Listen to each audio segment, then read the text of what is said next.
안녕하세요. 저는 아직은 미혼인, 그러나 결혼식 준비까진 갔다가 파혼하고 다시 솔로가 된 여자입니다.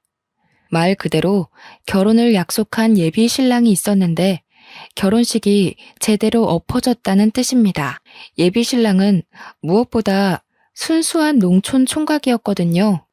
대체 순수함으로 위장하여 다가오는 사람은 어떻게 구분을 하면 좋을까요? 이번 계기로 인해서 제가 사람을 믿는 게 참 두려워졌습니다. 이걸 하늘이 도왔다고 하는 게 맞는데도 여전히 마음 불편하네요. 제게 어떤 사연이 있었는지 한번 들어봐 주세요. 저는 농촌 일을 하다 올라온 순수 총각과 결혼식도 아닌 상견례를 앞뒀다가 파토가 나버렸는데요. 제가 30대 초반까지 연애를 못 해봤거든요. 그 이유가 집에 있는 걸 좋아하기도 했고, 재택근무를 하는 탓에 더 집에만 있게 된 것도 있었고, 말 그대로 집순이의 정석이었기 때문입니다. 주위에서 친구들이 연애 좀 하라고 하지만 전 30대를 넘긴 당시에도 연애보단 집에서 몸 편하게 쉬는 게 더 좋았던 사람이었어요. 연애를 해보지 않아서 연애가 좋은지 모른다는 친구도 있었는데 그 말도 일리가 있어서 친구들이 주선해주는 소개팅을 몇 번 나가보았으나 결국 어색함과 불편함을 이기지 못하고 또다시 집순이가 되길 반복한 삶을 살았어요. 이성 간의 교제가 말처럼 재밌지는 않구나. 그런 확신만 얻는 시간들이었습니다. 그러나 30대 중반을 넘기니까 희한할 정도로 설명이 안 되는 외로움이 찾아오는 겁니다. 30대 초반까지만 해도 외로움을 이길 만큼 저만의 시간이 중요했는데 나이가 들수록 제 시간을 가져도 채워지지 않는 무언가가 있더라고요. 이게 바로 외로움의 증가인가 싶은 생각이 들어서 저도 사람들이랑 어울려 놀아야 하나 고민하게 되었어요. 그래서 친구들의 추천으로 동호회를 가입해 봤는데요. 제가 찾은 동호회는 다름 아닌 모여서 책을 읽는 모임이었습니다. 한 달에 5만 원씩 회비가 있었는데 그걸로 동호회 사람들끼리 맛있는 것도 먹고 산책도 가고 평안한 시간을 보내는 그런 취미 활동이었죠. 역시나 살짝 귀찮은 부분이 있었지만 그래도 이전처럼 외로움은 덜어진 듯해서 꾸준히 다녔습니다. 거기서 만난 총각 하나가 있는데 그 남자가 바로 저와 결혼까지 갈 뻔했던 예비 신랑이었어요. 동호회 하다 보면 사람들이랑 친해지고 책 감상에 대한 의견을 나누면서 서로의 성향에 대해 알아가고 하는데 그렇게 친해진 예비 신랑과 의외로 대화를 많이 할 기회가 있었습니다. 예비 신랑은 저처럼 집에 있는 걸 좋아하고 시끄러운 장소나 사람 많은 곳을 꺼린다고 하더라고요.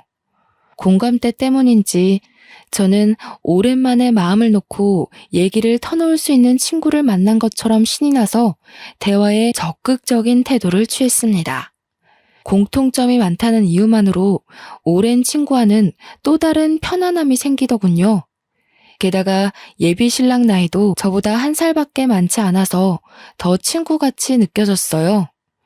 예비 신랑 얘기를 들어보니 예비 신랑은 농촌에서 쭉 지내왔는데 과거에 서울에 간 친구가 자신을 서울로 초대해서 몇 번 데리고 놀아줬다고 해요.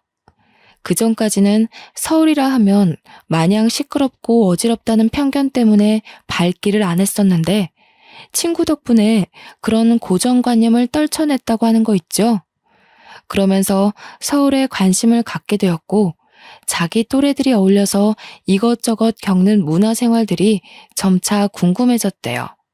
그래서 이 동호회도 관심 가지고 찾다 보니까 호기심이 생겨서 들게 되었다고 합니다. 그럼 어떤 일 하고 계세요? 여태 농촌에 계셨으면 농사일 하셨던 거예요?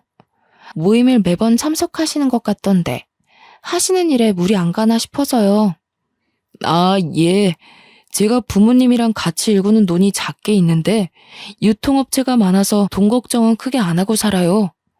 제가 서울 구경 좀 하고 오겠다니까 부모님께서 흔쾌히 허락해 주시더라고요. 제가 농촌에 대해선 전혀 모르거든요. TV에서 드라마나 다큐로 본 게 달아서 어쩐지 여유가 있어 보이셨어요. 다 뒷받침해주는 힘이 있어서 그랬던 거구나. 예비신랑은 제 감탄에 쑥스러워하더니 오히려 자기는 불효자식이라고 하는 겁니다. 이유를 물어봤더니 어릴 때부터 지금까지 논리를 부모님과 자기 셋이서 일구고 있다며 다른 자식들은 자기 나이에 진작 부모님 용돈 드리면서 쉬게 해줄 텐데 그러지 못해 미안한 사정이라고 하는 거 있죠. 그 마음 자체가 이미 효심 깊은 자식이라고 느껴져 저도 모르게 예비 신랑의 자책에 잔소리를 얹고 말았습니다. 요즘 원수 같은 자식이 얼마나 많은데 그런 소리를 하세요. 요즘이야말로 기용 씨만큼 부모 생각하는 자식 드물어요. 저만 해도 부모님한테 안부 연락 못한 지 한 달이나 됐는걸요. 예비 신랑이 서슴없이 자기 가정사를 얘기해 주니까 저도 자연스레 가정사를 얘기하게 되었는데요. 저희 집 부모님은 아빠가 애국심이 깊어서 군장교로 일하신 분이세요. 지금은 정년퇴직하여 연금을 받고 노후를 즐기고 있는데 건물 하나를 매입해서 거기서 세를 받으며 소소한 용돈벌이를 하고 있다고 말해주었습니다. 그랬더니 예비 신랑이 저더러 건물주 딸이냐고 제가 감탄해줬던 것처럼 똑같이 놀려서 한참 히덕거리며 웃었던 기억이 납니다. 그 정도로 단기간에 친해진 거였죠. 그렇게 깊어진 인연은 어느새 연인으로 발전하게 되었고 예비 신랑은 저와 연애를 하면서도 늘 연애 초반처럼 쑥스러움이 많았습니다. 주로 먼저 리드를 하는 사람이 저였을 정도였어요. 예비 신랑이 내외를 한다기보단 저에 대한 배려가 너무 커서 손 한 번 잡는데도 굉장한 용기를 갖고서 물어보더라고요. 한 번은 데이트를 하다가 집까지 데려다준 예비 신랑이 작별 인사를 고했는데도 어물쩡거리며 발걸음을 돌리지 않는 겁니다. 얼마나 꾸물거렸으면 되레 제가 예비 신랑이 원하는 의미를 눈치채버렸지 뭡니까? 기용 씨, 나 같은 여자 아니면 연애 어떻게 하려고 했대요? 이래서 결혼은 할 수 있으려나 모르겠네. 그냥 남자답게 한 번 안아달라고 해요. 미안해요. 제가 좀 쑥맥이라서 혹시라도 애정 씨한테 피해될까봐. 그럼 한 번만 안아봐도 될까요? 예비 신랑은 제게 취향이란 것이 있는 줄도 몰랐는데 깨닫게 해준 남자입니다. 연애를 한 달 지속했을 때쯤 친구들에게 연락으로만 연애 사실을 알렸었는데요. 친구들이 드디어 연애하냐고 소개해달라고 어떤 남자냐고 숨 쉴 틈 없이 질문 세례를 너무 쏟아서 당시 정신이 없었어요. 너무나 순박한 남자라고 했더니 친구들이 저보고 남자가 잡혀 살겠다고 놀리기도 했습니다. 제가 집순이 생활에 연애를 못 해봐서 그렇지 맹탕인 성격은 아니었거든요. 한 번씩은 친구들이 무심하다, 까탈스럽다, 남자들이 그런 털털한 여자친구로 밖에 생각 안 한다. 이런 잔소리를 꽤 하곤 했으니 제가 어떤 타입의 여성인지는 감이 오시죠? 제가 봐도 친구들이 저 순박한 예비 신랑을 내가 잡아먹는 건 아닌가 놀릴만도 하더라고요. 친구들과 예비 신랑은 시간이 안 맞아서 직접 얼굴 보고 인사시키지는 못했으나 차라리 전 잘 됐다고 봅니다. 제 친구들 또한 성화가 얌전한 타입은 아니기에 아마 예비 신랑이 제 친구들을 마주했다면 기가 다 빨렸을지도 모를 일이었으니까요. 그런데도 제 예비 신랑은 자기 일정 때문에 친구들 못 만나줘서 미안하다고 제 친구들한테 자기 이웃이하는 과수원에서 사과를 인당 한 박스씩 보내준 거 아니겠어요? 야, 네 애인 장난 아니야. 그 남자 꼭 잡아. 연애 안 하더니 그렇게 좋은 남자 만나려고 네가 여태 솔로였나 보다. 너 진짜 잘해라. 그런 남자 놓치는 것도 죄야. 부러운 기집애. 나는 남자 수십 명을 만나도 그런 벤츠는 안 오던데. 무슨 복을 타고 났으면 이렇게 잘난 남자가 우리 애정이한테 붙었대? 거기 독서 모임 어디야?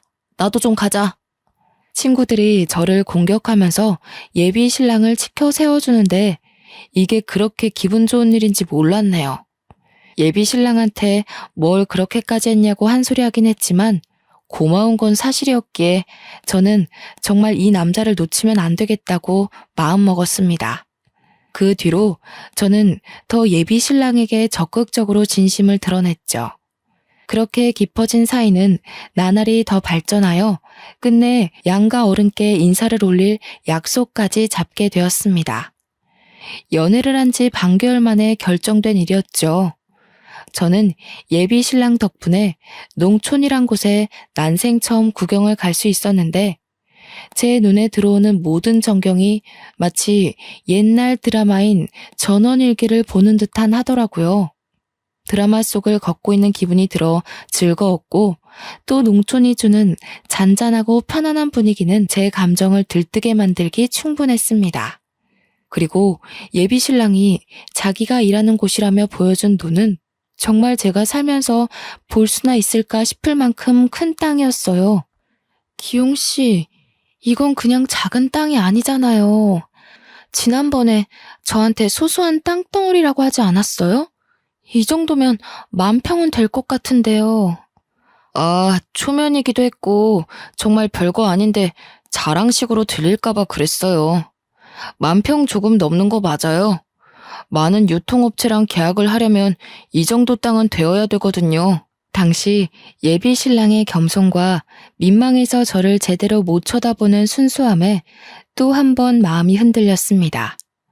원래부터 그게 참 매력인 사람이었어요. 상견례차 인사를 드리기 위해 찾아왔지만 예비 신랑의 고향을 진작 와보지 못한 것이 아쉽기까지 하더라니까요. 또 결혼에 대한 생각이 없던 제게 결혼을 마음먹게 해준 남자가 이렇게 순하고 착한 남자라서 얼마나 1000번 만번 안도를 했는지 몰라요. 그렇게 예비 신랑 부모님을 뵈러 집을 방문했는데 집은 서울만큼은 아니었으나 그렇다고 막 초가집 같고 그렇지는 않았습니다. 조금 보안이 부실한 주택 같은 느낌이었어요.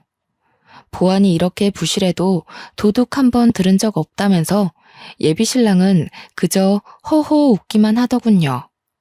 저는 이 동네 사람들을 일일이 만나보지 않아도 이미지가 훤히 보이는 듯 했습니다.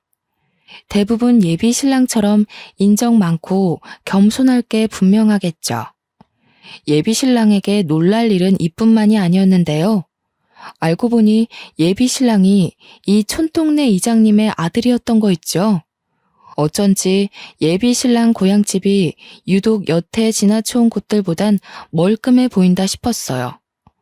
나름 예비 신랑과 대화를 많이 해서 꽤 많이 알고 있다고 생각했는데 여전히 놀랄 일이 있다는 것이 또 매력으로 다가오더라고요.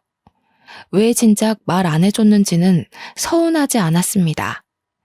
예비 신랑 성격이 워낙 나서서 발설하는 타입이 아닌 걸 알기에 이해하기 때문이죠. 예비 시부모는 저더러 서울에서 온 귀한 손님이라고 정말 중요한 사람 취급을 해주었는데요. 거기서 저는 친정 부모한테도 못 받아본 관심과 애정을 한가득 받았습니다. 서울 사람들은 이렇게 때깔부터가 다르더라. 아가씨, 밥은 먹었소? 이런 걸 먹을지는 모르겠는데 내 나름 읍에 가서 오리고기 좀 사왔어요. 에이? 오리고기를 사왔어? 내가 소고기로 하자고 했잖아. 서울 사람들은 그런 냄새 나는 음식 안 먹을 텐데. 아니요, 아버님. 저 오리고기 제일 좋아해요. 어머님, 제 준비하는 거 도와드릴게요. 채소부터 씻으면 될까요? 혹시 이 채소도 직접 키우신 거예요? 그래요. 그거 우리 바깥 양반이 직접 키운 건데 실하고 맛나요. 서울에서 먹는 채소랑 다른 느낌이니까 양껏 먹어봐요. 그리고 준비는 다 했어. 가서 앉아 있어요. 애정씨, 이리 와서 앉아 있어도 돼요. 이미 다 차려져 있는데요, 뭘. 부모님 도우는 건 제가 할 테니까 쉬어요. 여기까지 걸어 들어오느라 고생했잖아요. 차가 진입하기엔 다소 어려운 길목 끝에 있던 집이었기에 한 20분을 걸어서 당도했던 걸로 압니다. 걸어오는 내내 예비 신랑과 대화도 하고 농촌 전경도 마음껏 구경할 수 있어서 좋았는데도 예비 신랑은 제게 계속 미안해 하더라고요. 괜히 집에서 쉬는 거 좋아한다는 얘기를 했었나 봐요. 저도 나름 걸을 때는 걷는 사람인데 저를 마치 공주마마 취급하는 예비 신랑이 황당하고 재밌기만 했습니다. 예비 시부모와 저녁 한 끼만 했는데도 벌써 시댁과 한층 가까워진 기분이었어요. 시골 인정이 좋다는 말도 다 옛말이라고 들었는데 제가 느낀 분위기는 분명 시골 정이 어느 정도 묻어난 느낌이었습니다. 초면인데도 하룻밤 자고 오고 싶을 만큼 마음이 편했던 시간이었다는 거죠. 예비 시부모와 무사히 인사를 나누고 왔다면 그만 안심해도 될 법한데 저는 오히려 긴장이 솟구치더라고요.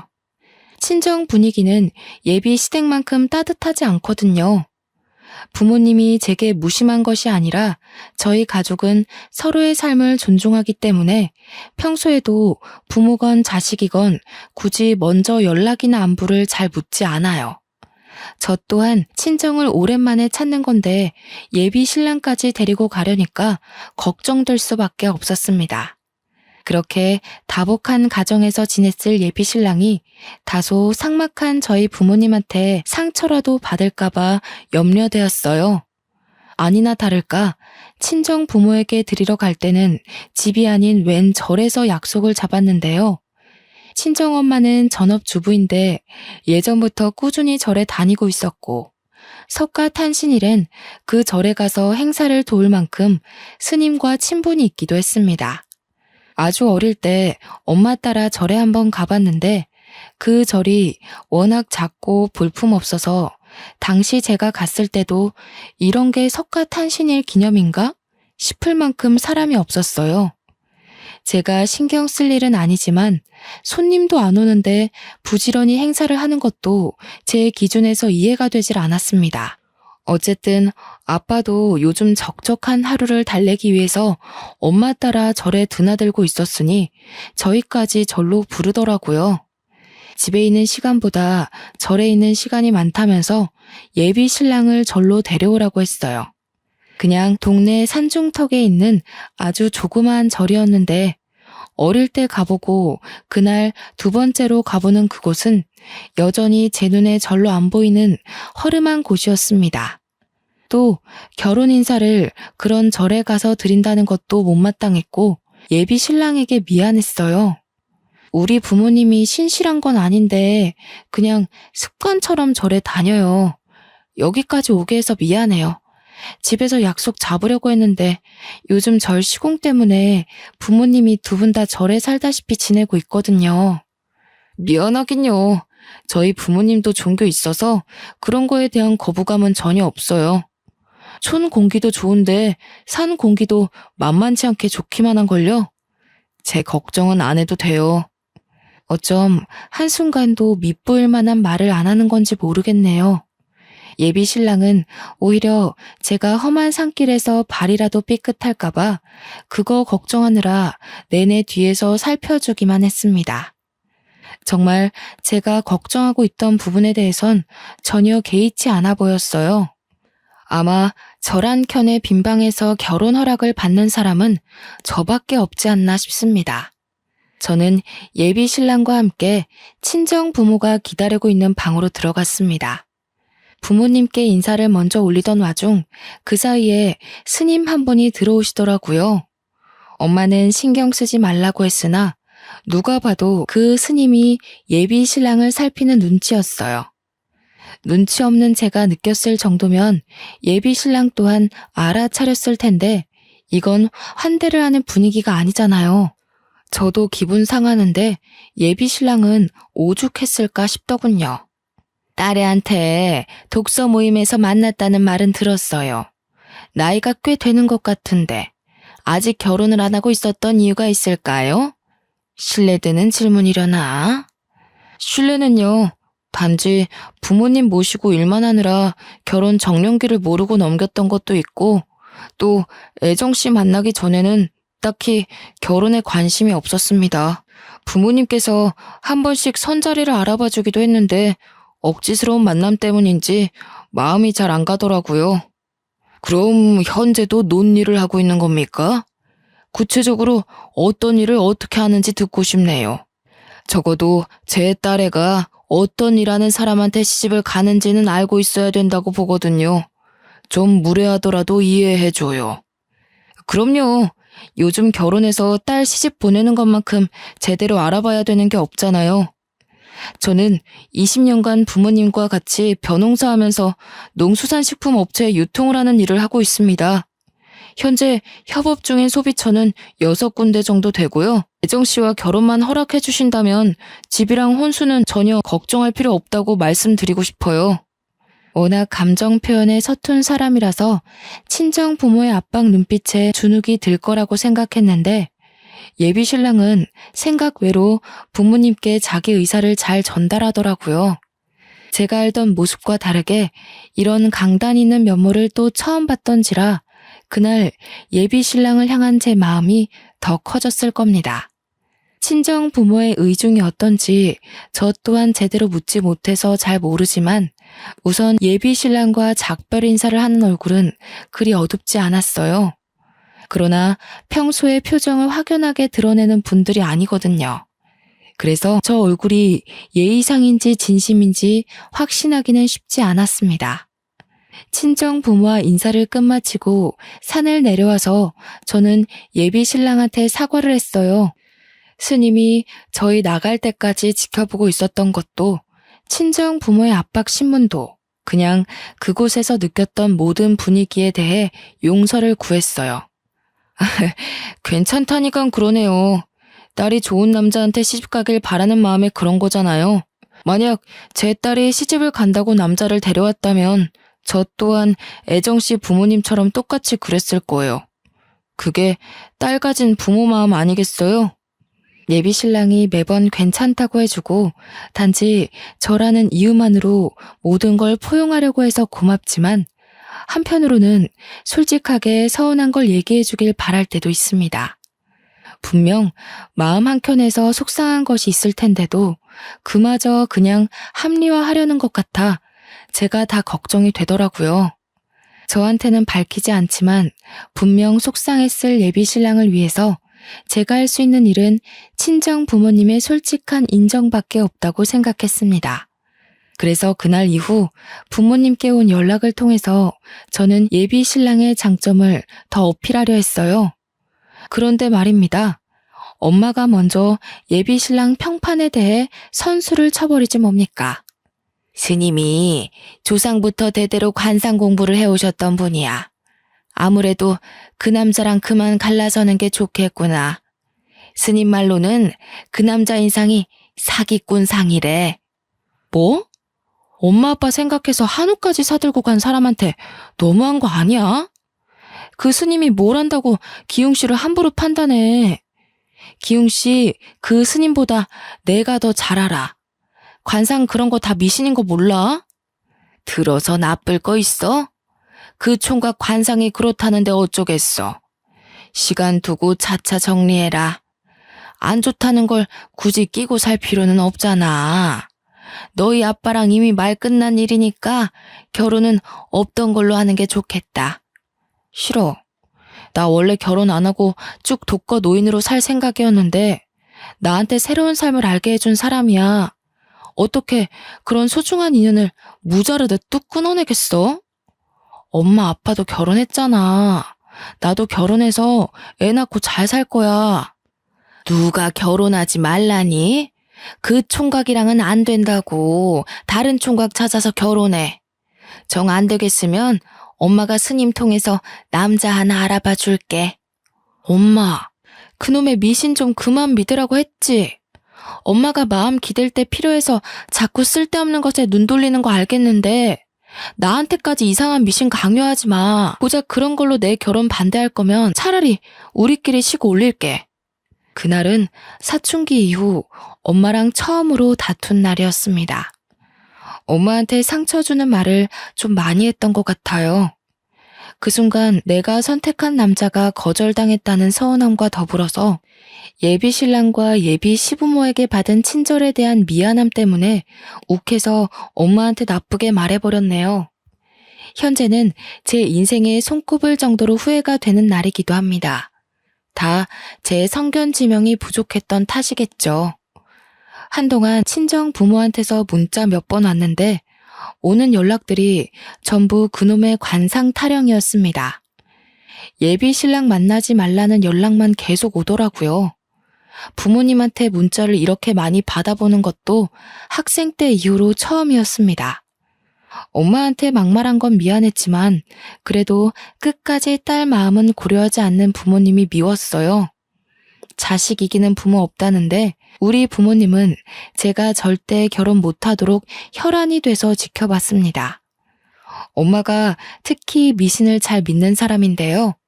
무당, 목사, 스님 가리지 않고 그런 사람들을 믿어요.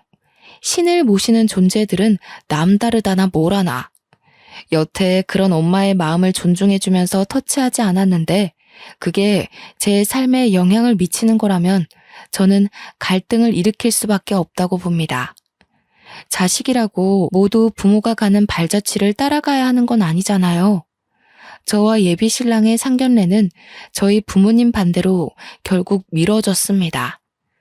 마음 같아선 부모님 몰래 결혼을 올리고 싶었지만 예비 신랑이 떳떳하지 못한 결혼은 하고 싶지 않다고 해서 어쩔 수 없이 보류하기로 선택했어요. 그도 그럴 것이 답도 없는 상태에서 만남을 한 해나 훌쩍 넘겨버렸는데요. 그제서야 예비 신랑이 불안감을 비추기 시작하더라고요. 여태 내내 괜찮다고만 했는데 도통 이대로는 안 될 것 같다는 생각을 드디어 느낀 것 같았죠. 우리 결혼 못하게 되면 어쩌지? 내가 자기 말고 다른 여자를 사랑할 수 있을지 모르겠는데 어떻게 방법이 없는 걸까? 그냥 우리 이대로 그만해야 되는 건 아닐까? 그만하긴 뭘 그만해. 우리가 여기까지 어떻게 기다렸는데 무조건 결실 맺어야지. 내가 부모님이랑 연 끊을까? 우리 그냥 몰래 도망쳐서 외국 가서 살래? 그건 안 돼. 어떻게 천륜을 끊으면서까지 잘 살길 바라겠어. 그런 강 큰 짓은 절대 안 해. 그렇게 한다고 하더라도 결코 행복하지 못할 거야. 친정 부모의 허락이 없다면 이 결혼은 몰래 진행시키는 수밖에 없는데 예비 신랑은 꼭 정식으로 인정받으려고만 하더라고요. 그렇다면 저도 친정 부모와 다투는 건 진이 빠져서 더는 못하겠고 제가 할 수 있는 건 불안해하는 오직 예비 신랑을 지켜보는 것밖엔 없었습니다. 나중엔 제가 예비 신랑한테 미안함을 넘어서 연민까지 느끼고 있더군요. 지치지도 않는지 예비 신랑은 우리 부모님께 무조건 인정받겠다고 노력하는 착한 마음씨까지 보였습니다. 그런 예비 신랑은 저 또한 놓치고 싶지 않아서 저는 결국 최후의 수단으로 임신을 제안했어요. 그랬더니 예비 신랑이 아주 식겁하는 거 아니겠습니까? 이번에는 제가 부모님과 연을 끊겠다고 한 것보다 더 과한 반응이었습니다. 뭘 그렇게 놀라. 어차피 우리 결혼하게 될 거고 그럼 애도 가질 텐데. 혼전 임신을 하면 우리 부모님도 허락해주지 않겠어? 비록 억지로 허락을 받아내는 꼴이겠지만 그래도 이대로 계속 지내는 것보단 나을 거야. 말도 안 되는 소리 하지 마. 다 절차가 있는 건데 무슨 그런 말을 해. 그리고 나 혼전 순결이라고 했잖아. 애 생기면 두 분이 더 가만 안 있을 거야. 예비 신랑은 저와의 결혼은 재촉하면서도 도리가 아닌 방법은 절대 가려고 하지 않았습니다. 처음엔 그런 정직한 모습들이 좋았지만 나중엔 좀 답답하더라고요. 언제까지 연애만 할 수 있는 것도 아니고 결혼을 못할 거면 결국 우리는 헤어지는 길밖에 없었으니까요. 제가 그렇게 말을 해줬는데도 예비 신랑은 끝까지 자기 길만 고집했어요. 그렇게 저희는 또 기약 없이 결혼을 미루고만 있었는데 어느 날 예비 신랑이 제게 한 가지 제안을 하는 겁니다. 동거를 시작하자고 했어요. 그러면서 조건이 지킬 건 지키면서 말 그대로 동거만 하자고 하대요. 자기가 우리 부모님한테 잘 보이고 싶어도 서울이랑 농촌 사이에 거리가 너무 멀다 보니까 왔다 갔다가 힘들다면서 결혼 허락 떨어질 때까지만 제 집에 얹혀 지내면 안 되겠냐고 하더군요. 예비 신랑이 생각한 절차가 겨우 이런 건가 싶었지만 일단 방법이 없으니 뭐든 해보자는 식으로 허락을 했습니다. 사실 동거를 생각 안 해본 게 아닌데 예비 신랑이 좀 보수적인 것 같아서 차마 꺼내지 못한 제안이었었거든요. 먼저 동거 제안을 해주니까 그만큼 예비 신랑 마음이 상당히 조급하다는 것이 느껴지더라고요. 그렇게 저는 예비 신랑과 결혼 아닌 동거를 하기 시작했습니다. 우리의 동거는 정말 그냥 룸메이트나 다름없었어요. 커플처럼 꽁냥대긴 해도 고작 그게 다였고 잘 때는 각방을 썼죠. 제 집이 부모님이 매매해준 자가인데다가 혼자 살기엔 집이 좀 큰 편이었는데요. 그래서 사람 하나 더 있다고 문제될 건 없었지만 어째서 더 외롭게 느껴지는지 모르겠더군요. 어쨌든 동거를 시작한 뒤로 예비 신랑은 그렇게 우리 부모님을 몇 번이나 뵈러 갔다가 쫓겨나기를 반복했습니다. 예비 신랑이 받는 상처를 눈뜨고 지켜보는 저도 괴로워서 그만하라고 했더니 예비 신랑은 꿋꿋하게 그럴 수 없다면서 필요 이상의 끈질긴 모습을 보였어요. 해볼 만큼 해보고 포기해야 나중에 후회가 없지. 나도 마지막 지푸라기 잡는 심정으로 자존심 다 포기하고 애쓰는 거야. 그만큼 자기를 원하니까. 나랑 자기를 위해서면 이 정도는 아무것도 아니야. 예비 신랑마저 고집이 굳건하다 보니까 이젠 제 입장만 참 난처하더라고요. 친정 부모도 설득 못해 예비 신랑도 못 말려. 어쩌다 이런 기막힌 상황까지 와버렸는지 이 모습을 지켜만 봐야 하는 하루하루가 스트레스였습니다. 그런데 이때 끝까지 막아내지 못한 분화구가 결국 빵 터지고 마는 사고가 일어났습니다. 저는 만화가라서 집에서 발주받아 보내주는 일을 하는데요. 한날 제가 새벽 늦게까지 일하다가 오후까지 잠을 잔 적이 있었습니다. 아무리 바빠도 예비 신랑과 아침을 먹기 위해서 눈을 뜨곤 했는데 그날따라 스트레스 때문인지 피로함이 배로 덮쳐오더라고요. 예비 신랑이 그걸 알고 일부러 저를 깨우지 않았나 봅니다. 해가 다 져서 일어나 거실로 나갔더니 잠깐 외출한다는 쪽지만 남겨져 있더군요.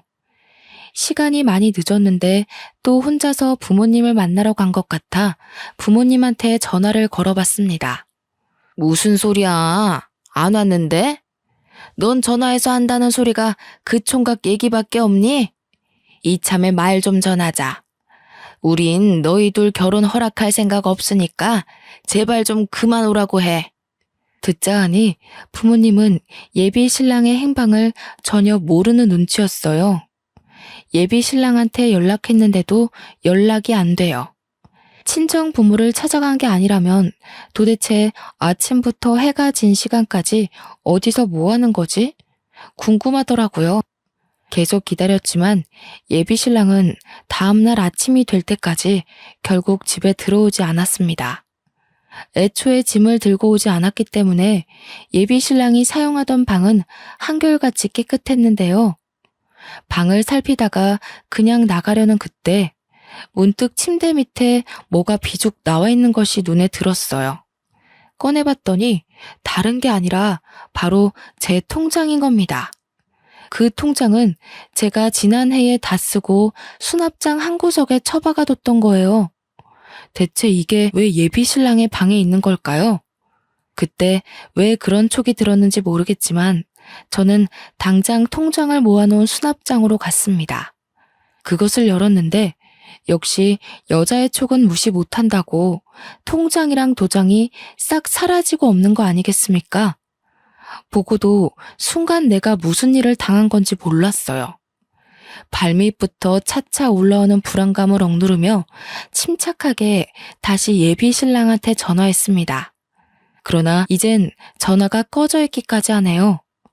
그때까지도 제게 일말의 신뢰가 남아 있었는데요.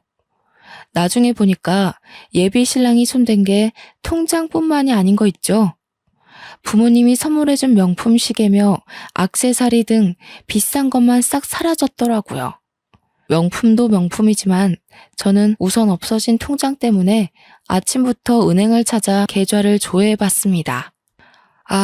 은행원으로부터 하나같이 전부 빈 통장이라는 말만 들었지 뭡니까? 그때서야 저는 머릿속이 탈탈 털리고 말았죠. 말 그래도 온전한 이성을 붙들고 있을 수가 없었어요. 도둑을 맞았잖아요.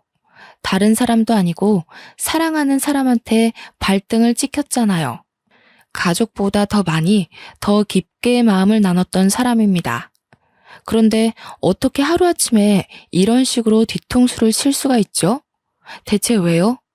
전날까지만 해도 저한테 조국을 손수해주던 남자였어요.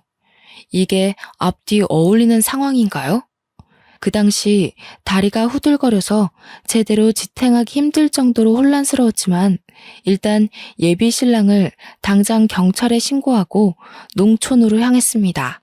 예비 신랑은 농촌 사람이기 때문에 서울에 저 말고 연고가 따로 없거든요.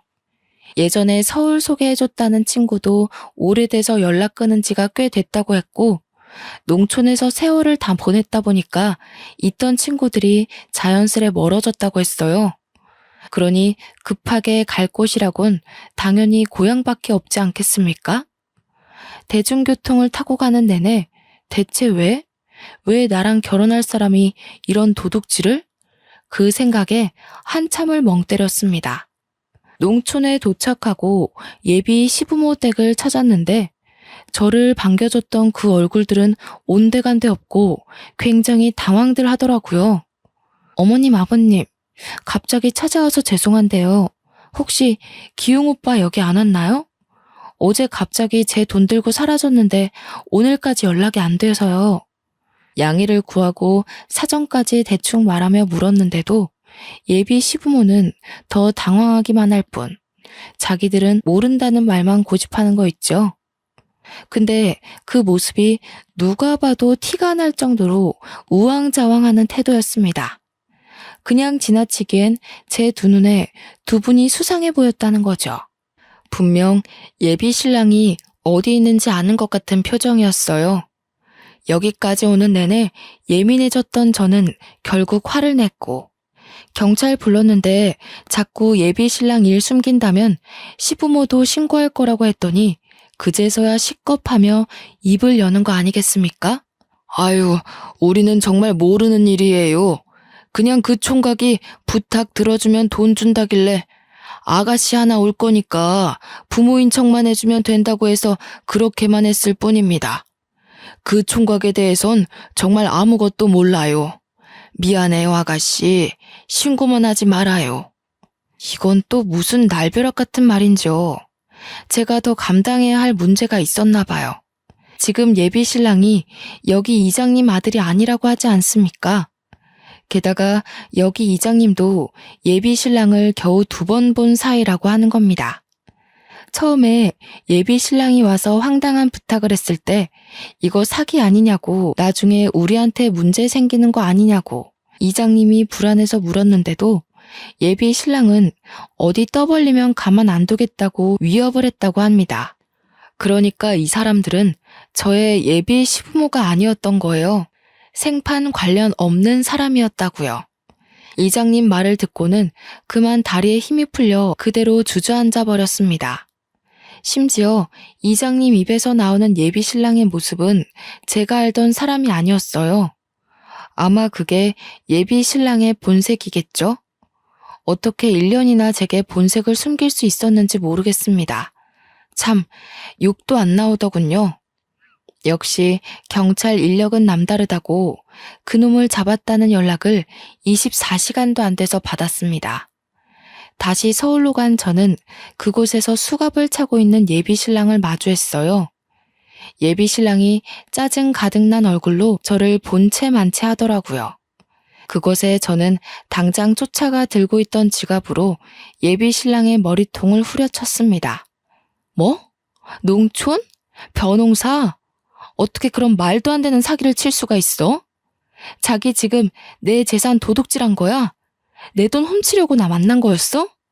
대체 갑자기 왜 이런 짓을 해? 그러니까 네가 결혼을 빨리 해줬으면 이혼으로 깔끔하게 마무리됐을 거 아니야. 옷 같은 부모님 설득 못해서 그 쉬운 일 하나 진행 못 시키냐? 무슨 딸 자식이 자기 부모도 못 이겨서 찌그러져 있기만 해. 뭐라고? 그 말은 지금 날 이용하려고 만났다는 거니? 어떻게 나한테 이럴 수가 있어? 내가 자기를 얼마나 믿었는데, 엄마 아빠랑 싸우면서까지 자기 편만 들었는데 어떻게 이래? 네가 이런 짓을 저지르고도 사람이야? 아, 짜증나. 거의 다 왔는데 너처럼 질긴 여자는 처음이다. 무슨 결혼 문제를 1년씩이나 끌고 가는지. 나도 더는 못 참겠어서 너네 부모 재산 포기하고 네 재산만 건드린 거야. 네 친구들이랑 네 부모한테 선물만 퍼줬지 내가 받은 게 뭔데? 나도 피해자라고. 이런 버러지 같은 놈을 봤나. 너 내가 무슨 수를 써서라도 콩밥 먹일 거야. 나를 1년이나 속였다고? 내가 받은 상심 그대로 다 갚아줄 테니까 각오해. 어처구니 없는 논리를 당연한 듯 짓거리는 예비신랑에 충격이 잇따랐습니다. 그동안은 몰랐던 처음 보는 모습이었으니 쉽게 마음 정리가 되지 못했죠. 예비신랑은 원래 목적이 친정부모 재력이었고 그 다음이 내 돈, 예물, 그리고 재산 분할이었다고 하더군요. 나중에 경찰이 더 알아보니까 결혼을 하게 되면 저한테 몰래 상간남을 붙여 소송한 뒤 그 돈까지 받아먹을 계획도 했다고 합니다. 자기도 길게 들인 시간에 비해 얻은 것이 하나도 없어서 홧김에 직접 진술했대요. 당연히 제가 뒤이어 신고했던 농촌 이장님도 조사 차원에서 경찰서를 방문했습니다.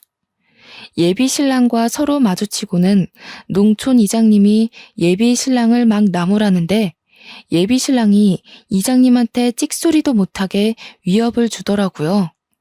경찰이 아니었다면 한 대 칠 개새도 있었던 것 같아요. 결국 예비 신랑이 제게 말했던 것들 중 진짜는 하나도 없었던 겁니다. 연이어 닥치는 충격에 저는 결국 울음을 터뜨리고 말았는데요. 예비 신랑은 그 와중에도 자기가 훔친 것들을 내놓기 싫어서 숨기느라 경찰이랑 실랑이를 벌이고 있었습니다. 소식을 들은 친정 부모가 경찰서에 있는데 부모님은 제 탓을 하지 않고 예비 신랑만 욕을 하면서 고소할 거라고 맞대응했고요. 이제 보니 예비 신랑이 애 안 갖겠다고 한 것도 부모랑 영 끊지 말라고 말한 것도 전부 자기 발목 잡힐 일 만들기 싫어서였고 부모님 재력을 포기 못해서였던 거죠. 생각할수록 열이 받쳐서 저는 그대로 신고 있던 운동화를 벗어 예비 신랑 등짝을 패기 시작했습니다. 예비 신랑은 묶여있어서 처맞기만 했는데 형사들도 저를 설렁설렁 대충 말리기만 할 뿐 죄질 나쁜 예비 신랑이 실컷 맞도록 내버려두는 수준이었어요. 그 와중에 더 놀라웠던 건 예비 신랑이 결혼 이후로 접근해서 돈을 뜯어낸 게 한두 사례가 아니라는 거 있죠. 그 기록을 찾은 형사 말로는 남편이 6년 전 사기죄로 수배 중인 사람이라고도 했어요. 저는 결혼하기 전에 이 사실을 알게 되어 빨간 줄은 모면했지만 몇몇 여성은 이미 재산을 뜯기기도 했다네요. 그렇게 예비 신랑은 바로 구속이 되었고 저는 그놈에게 빼앗길 뻔한 재산을 모두 돌려받았습니다. 예비 신랑은 죄질이 워낙 폐악해서 아마 몇 년은 징역살이를 하고 나올 듯해요. 당시에는 모든 걸 잃은 기분이었지만 지나고 보니 제 결혼을 말려준 부모님께 너무 감사한 거 아니겠습니까? 저는 진심으로 고개 숙여 사죄했습니다. 내가 어리석은 탓이야. 바보같이 나이를 40 가까이나 먹어놓고 애 같은 실수나 저질렀어. 미안해 엄마 아빠. 버릇없이 군 거 정말 미안해요. 미안할 거 없어. 우리가 너한테 좀 더 지혜롭게 대처하는 방법을 알려주지 못한 탓도 있지. 자식 잘못이 곧 부모 잘못인걸. 그리고 엄마도 스님 아니었으면 그 총각 좋게 봤을 거야. 솔직히 태도나 인상은 나쁘지 않았거든. 우린 한 거 없어. 다 스님께서 앞 내다보는 능력이 좋으셨던 거지. 듣고 보니 스님의 덕도 있더라고요.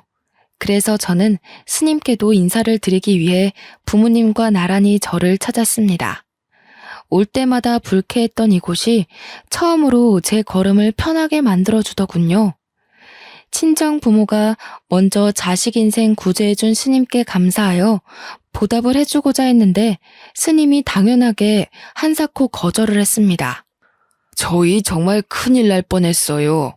다른 것도 아니고 제 딸 인생에 큰 은혜를 주신 분인데 저희가 어떻게 모른 척 받기만 하겠습니까? 제가 생각을 해봤는데 이 조그마한 절을 확장하면 어떨까 싶어요. 공간이 넓어지면 스님 생활도 편리해질 거고 저희도 공양하는 데에 좀 더 신경을 기울일 수 있을 것 같은데요. 스님은 다 허물어져 가는 절에서 홀로 계셨는데요. 아빠의 제안을 더는 거절하지 못해서 결국 수긍을 했습니다. 현재는 지역 사람들이 와서 공양을 하고 가는 대표 절로 자리매김해가는 중이에요. 그 덕을 스님은 잊지 않고 저희 부모님한테 또 베풀어주는 거 아니겠습니까? 어른들이 나누는 배려의 무한 굴레 속에서 저 또한 많은 걸 깨우쳤고 종종 절에 가서 만화를 그리다가 내려오기도 합니다. 그 장소가 그렇게 일 능력이 팍팍 오를 수가 없어요. 그 덕분에 최근 자주 절을 들락날락거렸는데요. 한날은 저를 찾아온 손님이 제가 문 열어놓고 작업 중인 곳으로 기웃거린 적이 있었어요. 그 남자가 제게 뜻밖의 관심을 보여주더라고요. 저는 과거에 전 남친한테 당한 게 있어서 더 이상 남자와의 미래는 생각지 않고 있었습니다. 그래서 외면하려고 했는데 알고 보니 그 남자가 스님의 조카라고 하는 거 아닙니까? 스님이 제가 본 뒤 결혼해서 잘 살 상이라면서 일부러 조카를 불렀다고 하는데 마음적으로 여유가 있으면 만나보라고 하는 거 있죠? 스님의 제안이니 대차게 거절하기도 좀 그래서 현재는 억지스럽지 않을 만큼 쉬엄쉬엄 서로 알아가는 중에 있습니다. 적어도 한 1, 2년은 섣부르지 않게 제대로 알아볼 생각이에요. 그래도 살면서 사기는 안 당하고 살 거라고 생각했는데 성격이 까탈스러우면 뭐합니까? 결국 콩깍지가 씌어지면 멍청이처럼 아무것도 못 보는데 말이죠. 저의 덜 떨어지는 성견지명 때문에 하마터면 제 부모님한테도 엄한 피해를 줄 뻔했잖아요. 지금도 충분히 부모님께 죄송한데 이보다 더한 잘못을 저질렀다면 어땠을까? 정말 상상만 해도 끔찍한 현실이었을 겁니다. 이래서 이성을 지배하는 감정의 움직임이 참 무서운 법이라고 하나 봐요. 앞으로는 사람 만나는 데서 정말 신중을 기울여야겠습니다. 누가 정답 좀 옆에서 알려주면 좋겠네요. 다들 저보다 현명하게 대인관계를 관리하실 거라고 봅니다. 부디 삶에서 사람에게 뒤통수 맞는 일은 없기를 간곡하게 기원하겠습니다. 지금까지 제 글 감상해 주셔서 감사합니다. 좋은 하루 되세요.